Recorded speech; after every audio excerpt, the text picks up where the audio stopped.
In this tutorial, we will see how to use the long and drop shadows to create a simple effect of shadows on a wall. To have shadows on a wall, first thing we will need is a wall. So let's create one. Start by making an empty image at the size you want. I want my wall to be a bit wider than it is tall, so I'll go with 1500 wide and 1000 high.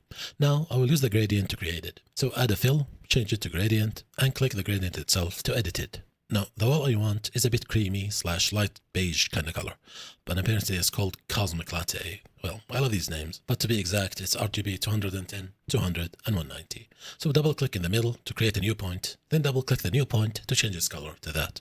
Remember that color picker and gradient dialogues are persistent in colors. That means you can open the gradient or color dialog, switch to a browser or color catalog, and work on it, picking all the colors you want, then back to colors once you're done. Now, the wall I want is more like a home gallery wall, so it will be well lit from the top. So first thing is change the top color to a lighter Cosmic Latte shade.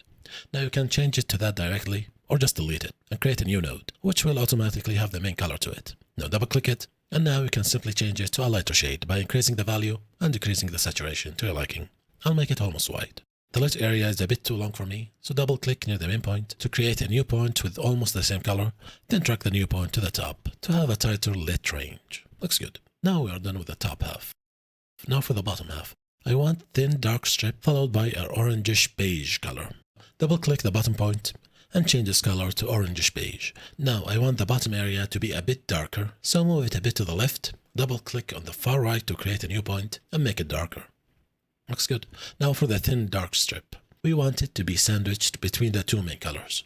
So double click just to the right of the main color, then move the new point where you want the strip. Same thing with the orange one. By the way, to create a new point, you can double-click anywhere inside, even above or below the points. You don't have to double-click near the point itself and end up opening its color dialog. So double-click above or below it. Now the 2 points are very close. Double-click between them, horizontally speaking. Remember, you can right-click a point to pick the exact position if you need to. This color here is the same one you edit when you double-click the point. So click it and change the color to a very dark beige, almost black.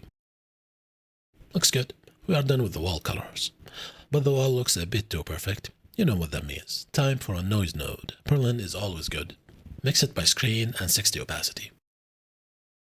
Looks fine, but the wall texture is usually vertical. So in this noise, change the R, which stands for aspect ratio, to a 10 to make it way more vertical. Great, now it looks perfect. And with that, our wall is done and ready for some shadows to be cast on it. So the first type of shadow that we'll talk about is the long shadow. So let's take any image with transparency, even text will work fine, add shadow to it, change it to long.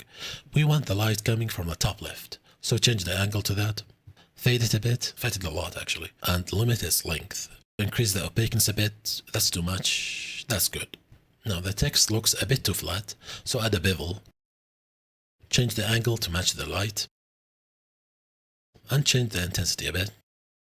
That's good. The text is a bit too big. Let's reduce the font size a bit. And oh, I really dig this tiny text look. Increase the distance between the letters. Excellent. Now instead of abstract floating text, let's add something that belongs on a wall, like a typewriter. You can give it its own shadow, and that might be a good idea if you want more control over the shadow, but then you will have to edit every shadow separately. Here I don't really need that extra control. I want the same long shadow for all of them. So add it before the shadow, so the shadow will be applied to all of them, and put it here. Okay. This time let's put something that actually belongs to a wall, like this painting. Put it somewhere to the left. Now, if you see everything goes dark like this, it's because the light source that casts the shadow, which is somewhere at the top left, is being obstructed by something. The painting in this case. It's covering the light, and everything goes dark. So either move the light in the shadow node, or move the object covering it. I'll move the painting to around here. Looks good. Now, because the shadow is applied to all three, you can change it, and all three will update correctly. Great. Now long shadows do not work for everything. For example, this clock, it's a mesh clock, so it has many gaps. It's basically mostly gaps, and also there's usually a small gap between the clock itself and the wall. So the long shadow will not look right here. A better fit for this clock is a drop shadow. So add it to the clock. It already looks decent. Mix it with the rest.